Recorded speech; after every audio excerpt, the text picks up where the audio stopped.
नमस्कार, आदाब, सत श्री अकाल, जय भीम, नमो बुद्धाय। मेरा नाम है अरुण गौतम और मेरा काम है ढोंगी पाखंडी बाबाओं की पोल खोलना। जो लोग भी हमारे देश में अडंबर, पाखंडवाद, अंधविश्वास, कुरीतियां फैलाते हैं, ऐसे बाबा लोगों से अपने समाज को जागरूक करना और सचेत करना। तो आज की इस वीडियो में हम आपको एक ऐसे बाबा से मिलाने वाले हैं जो बाबा बड़े बड़े रोगों का चुटकियों में इलाज कर देता है। हमारे देश में जितने भी डॉक्टर लोग हैं उस बाबा को देखने के बाद कोमा में चले गए हैं। मोदी जी ने कुछ दिन पहले अभी ऐलान किया था कि हमारे देश में एम्स बनाने की अब जरूरत है, लेकिन मोदी जी को अपना यह फैसला रोक देना चाहिए क्योंकि हमारे देश के बाबा लोग चुटकियों में बड़े बड़े रोगों का इलाज करने लगे हैं। आपको बता दें कि जो भी हमारे देश में पढ़ लिख कर डॉक्टर बनना चाहता है उनके सपनों पे पानी फिरने वाला है। जो लोग भी विदेश में जाकर, बाहर देशों में जाकर पढ़ाई लिखाई कर कर MBBS बनकर हमारे देश में आते हैं ताकि हमारे देश के लोगों को सेवा कर सके, लोगों के रोगों का इलाज कर सके, उन सब का धंधा बंद होने वाला है क्योंकि हमारे देश में बाबा लोग भी बड़े बड़े रोगों का इलाज चुटकियों में कर देते हैं। तो फिर बड़े बड़े डॉक्टरों की जरूरत है क्या है? आइए सबसे पहले एक आपको वीडियो दिखाते हैं जिस वीडियो में एक बाबा है जो चुटकियों में बड़े बड़े रोगों का इलाज कर दे रहा है। आपके दोनों आंखों में मोतियाबिंद है? हाँ, दोनों में था। ये तो सही दिखाई दे रहा है। एक मोतियाबिंद हट गया, एक आंख ठीक हो गई आपकी। इससे भी कुछ दिखाई दे रहा है, पूरा नहीं, कुछ कुछ दिखाई दे रहा है। अच्छा, अब इस वाली ये वाली आंख रह गई आपकी? बाई बाई वाली। ठीक है, आंखें बंद करो। चश्मा क्यों लगा रखा है? जब दिखने लग गया तो अब देखो कैसे लग रहे हैं। मैं देखने में ठीक लगता हूँ? ठीक है। अरे रुको भैया, आराम से, इधर से। आंखें बंद करो, बंद रखना आंखें। मातेश्वरी, बंद रखना आंखें। माइक लगाओ, बगलामुखी मैया की जय बुलवाओ, बंद करके। बगलामुखी मैया की जय। दोबारा बोलो। बगलामुखी मैया की जय। खोलो आंखें, देखो चारों तरफ, बोलो माइक पे। बगलामुखी मैया की जय। क्या हुआ? मेरी दोनों आंखें ठीक हो गई सर। बोलो बगलामुखी मैया की जय। बोलो बालाजी महाराज की जय। बैठ जाओ उधर, मत्था टेक के।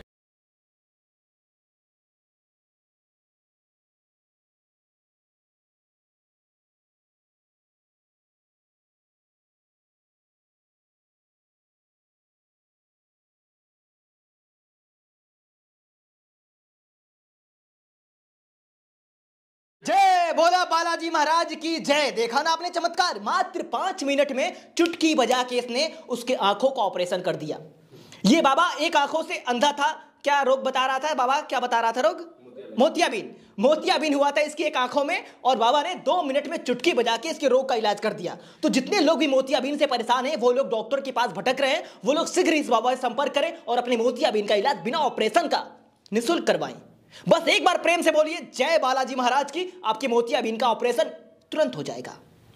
सोचने वाली बात है ना कि हमारे देश में बड़े बड़े डॉक्टर हैं, हमारे देश में बड़े बड़े एम्स है, बड़े बड़े हॉस्पिटल है जहां पर लाखों रुपए लोगों के खर्च हो जाते हैं दवा के इलाज करवाने के लिए, लेकिन ऐसे बाबा लोग चंद मिनटों में बड़े बड़े रोगों का इलाज कर दे रहे हैं। आपको क्या लगता है सच में ऐसा हुआ होगा? ये बाबा सच में इसके मोतियाबिंद का इलाज चुटकियों में कर दिया होगा? तो ऐसा बिल्कुल ना हुआ होगा क्योंकि ये जो बंदा मोतियाबिंद जिसको हुआ है ये एक एक्टर है, वो भी परफेक्ट एक्टर नहीं है। 2 कौड़ी की एक्टिंग कर रहा है, उससे मस्त एक्टिंग मैं कर रहा हूं, देख रहे हो ना। इससे बढ़िया एक्टिंग मैं कर रहा हूं। ये 500 रुपया लिया है, मैं फ्री में एक्टिंग कर रहा हूं, लेकिन इससे मस्त एक्टिंग कर रहा हूं ना। ऐसे लोग हजारों पड़े हैं जो बाबाओं के मंच पर जाते हैं और झूठ मूठ के रोगी होने का घोषणा करते हैं। पहले से सब कुछ स्क्रिप्टेड होता है, सब कुछ लिखा गया होता है और ये बाबा लोग ऐसे लोगों की वीडियो क्लिप वायरल करते हैं ताकि इनके धंधे पर लोगों का आना जाना और बढ़ता रहे। अगर मोतियाबिंद का इलाज 2-4 जयकारा लगाने से हो जाना होता तो बड़े बड़े डॉक्टर लोग कब का हॉस्पिटल बंद करके अपने घर में बैठकर लोगों के हजाम बनाया करते। अभी ज्यादा दिन नहीं हो रहा है, एक ऐसे ही और बाबा थे, भद्राचार्य जी, जो कह रहे थे कि जो भी हनुमान चालीसा पढ़ेगा उसे कभी कोई रोग होगा ही नहीं। बाबा हॉस्पिटल में एडमिट हैं। जब ये बाबा लोग खुद बीमार पड़ते हैं तो बड़े बड़े हॉस्पिटल में जाते हैं, चार्टर्ड प्लेन से जाते हैं, विदेश में जाके इलाज करवाते हैं। लेकिन इन बाबा लोगों के पंडाल में जब लोग जाते हैं, भोली भाली जनता जाती है तो उन्हें धर्म के नाम पर भ्रमित करते हैं। मोतियाबिंद का अगर इस बंदे के अंदर थोड़ी भी शिकायत भी होगी तो उसे इलाज करवाना चाहिए, लेकिन ये बाबा धर्म के नाम पर इसको फंसा दिया। मोतियाबिंद थोड़ा सा स्टार्ट हुआ होगा, लेकिन इस धर्म के नाम पर यह बंदा भरम में पड़कर मोतियाबिंद को पूरा फैला देगा अपनी आंखों में। जब ऑपरेशन करने की बारी आएगी तब पता चलेगा कि बाबा ने हमें ठग लिया। अभी ऐसे बाबा लोगों की भरमार पड़ी है हमारे देश में। एक और बाबा है जो कह रहा है कि जो लोग भी अंतरजातीय विवाह करते हैं वो गलत है। आइए उस बाबा को भी थोड़ा सुन लेते हैं। वैश्यों का विवाह वैश्यों में और शूद्रों का विवाह शूद्रों में। क्या सुअर से कभी शेर पैदा हो सकता है? सुना आपने ये बाबा क्या कह रहा है? क्या सुअर से शेर पैदा हो जाएगा? अरे बाबा थोड़ी तो शर्म कर ले भाई। सुअर हमारे भगवान विष्णु का अवतार है और भगवान विष्णु का अपमान कर रहे हो। सुअर ना कहो, भगवान विष्णु कहो उन्हें। भगवान विष्णु की औलाद सियार कैसे हो सकती है? भगवान विष्णु जो इस पूरे जगत को बनाए हैं उन्हें तुम सुअर कह रहे हो, गलत बात है। आगे सुनिए और क्या कह रहा है। फिर वैश्या है जिसका कोई नियम नहीं है, और तुम अच्छे घर की बहू बेटी हो, कल को तुम मां बनोगी। लड़की ब्राह्मण है और पिता शूद्र है। अब जो तुम्हारी औलाद होगी, संतान, तुम उसे क्या नाम दोगे? वो ब्राह्मण कहलाएगा कि शूद्र कहलाएगा? बताओ। ना वो पूरा ब्राह्मण हुआ, ना वो पूरा शूद्र हुआ, वह हो गया वर्ण संकरी। वर्ण संकरी का मतलब विचारों की संकीर्णता, छोटे विचार वाला, छोटी बुद्धि वाला। फिर ये बाबा कह रहा है कि जो लोग भी अगर दूसरी जाति में शादी करते हैं उनसे जो औलादें होगी वो छोटे विचार वाली होगी। अगर पति शूद्र है और पत्नी ब्राह्मण है तो उसकी जो औलाद पैदा होगी वो बिना बुद्धि के पैदा होगी। बाबा साहब ब्राह्मण थे, उनकी पत्नी ब्राह्मण थी, उनकी औलाद बिना बुद्धि के पैदा नहीं हुई है। सोचने वाली बात है कि हमारे देश में जाति प्रथा को बढ़ावा देने के लिए न जाने कितने अनर्गल बातें ऐसे बाबा लोग मंचों से करते रहते हैं।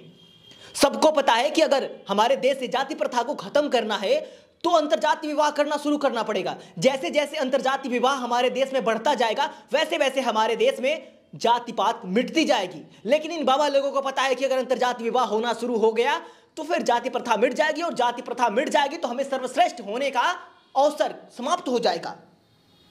मैं इस बाबा की बातों को बिल्कुल भरोसा नहीं कर सकता क्योंकि मैंने ऐसी अपनी आंखों से खुद देखा है। मेरे गांव में एक जेई साहब है, मेरे चाचा लगेंगे, तो उनकी भी शादी एक ब्राह्मण महिला से हुई है। उनका जो लड़का है ना, अभी हाल ही में जेई के पद पर नियुक्त हुआ है।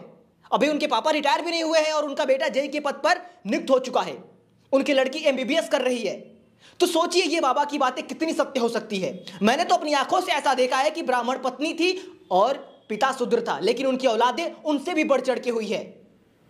ऐसा जो लोग भी बातें कहते हैं कि शूद्रों से शादी करने से हमारी वंशज, हमारी नस्लें खराब हो जाएगी, वो गलत सोचते हैं। जरा सोच कर देखिए, बाबा साहब ने सबिता अंबेडकर से शादी न किया होता तो क्या आप जानते सबिता अंबेडकर कौन है? नहीं।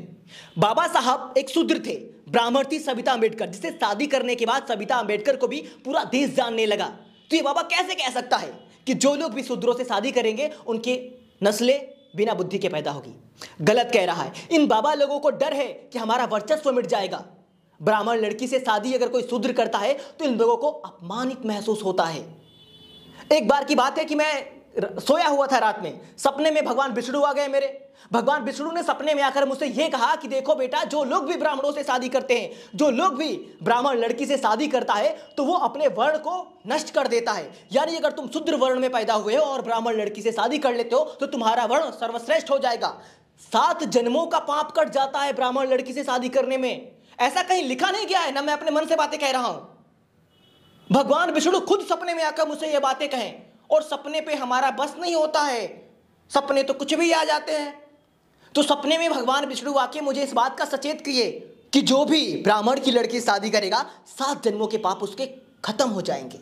तो ऐसे ढोंगी पाखंडी बाबाओं की बातों में बिल्कुल ना आए। अंतर्जातीय विवाह करना हमारे देश के लिए अति आवश्यक है, क्योंकि जब तक हमारे देश में अंतर्जातीय विवाह को बढ़ावा नहीं दिया जाएगा तब तक हमारे देश में छुआछूत, भेदभाव जैसी समस्याओं का समाधान नहीं किया जा सकता। और इन लोगों को इसी बात का डर है कि अंतर्जातीय विवाह होने से हम कैसे पहचान पाएंगे कि हमारा दामाद भी है वो और हमारा विरोधी भी है वो।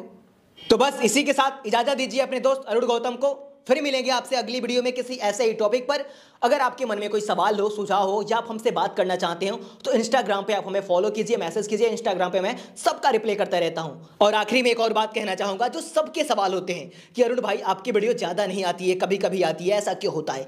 आपको बता दें, मैं इतनी मेहनत करके वीडियो बनाता हूं लेकिन 10,000 भी व्यू नहीं आता है, 10,000 लोग भी नहीं देखते हैं। फिर मेरी मेहनत करने से क्या फायदा जब उसे लोग देख ही नहीं रहे हैं? अगर मेरे में कोई त्रुटि है या मेरे से कोई गलती होती है तो आप कमेंट बॉक्स में मुझे बताएं कि मैं कहां गलत कर रहा हूं और क्या कमी हो रही है। मैं पूरी कोशिश करता हूं अपने लोगों को जागरूक करने के लिए, जितना प्रयास करना पड़े प्रयास करने की पूरी कोशिश करता हूं, लेकिन जब लोग हमें देखेंगे ही नहीं तो हमारी ऐसी मेहनत करने से क्या फायदा। इसलिए इस वीडियो को या मेरी जितनी भी वीडियो अगर आपके सामने आती है तो उसे व्हाट्सएप ग्रुप में शेयर कीजिए, लोगों तक पहुंचाइए ताकि और भी लोगों तक हमारी बातें जान सके लोग।